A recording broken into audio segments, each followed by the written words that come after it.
Viewers అందరికీ నా ముఖ్య విజ్ఞప్తి ఏంటంటే ఈ వీడియో చూసి నాకు ఎవరు దిష్టి పెట్టకూడదు, ఏంటి ఎలా తింటుందని చెప్పి. న్యూ ఇయర్ రోజు ఏమేమి తిన్నానో చూపించేస్తాను, వచ్చేయండి. మార్నింగ్ బ్రేక్ఫాస్ట్ ముద్ద చట్నీలతో ఇడ్లీ తిన్నా.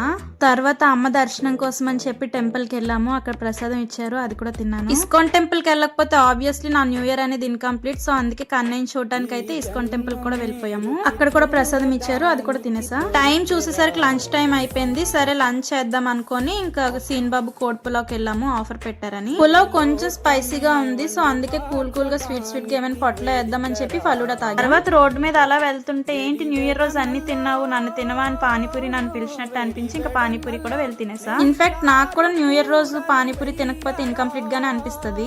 గాయస్ ఇక్కడ మీరు గమనించాల్సిన ఇంకొక ముఖ్యమైన విషయం ఏంటంటే ఇక్కడ నేను తిన్న ప్రతి ఒక్కటి నా ఫ్రెండ్ కూడా తిన్నది. దిష్టి పెట్టాలనుకుంటే మా ఇద్దరికి పెట్టండి, లేకపోతే ఇద్దరికి పెట్టద్దు. ఇంటికి వెళ్లే దారిలో వేడివేడిగా బజ్జీలు కనిపిస్తే అవి తినేసి కొబ్బరి బొండ నీళ్ళు కూడా తాగాం. న్యూ ఇయర్ రోజు ఇంత ఫుడ్ తిన్నామంటే మాకు ఇయర్ అంతా ఫుడ్ కి లోటు ఉండదు అనమాట. నైట్ డిన్నర్ లైట్ గా చేద్దామని చెప్పి చపాతీతో కంప్లీట్ చేసేసా. Bye bye.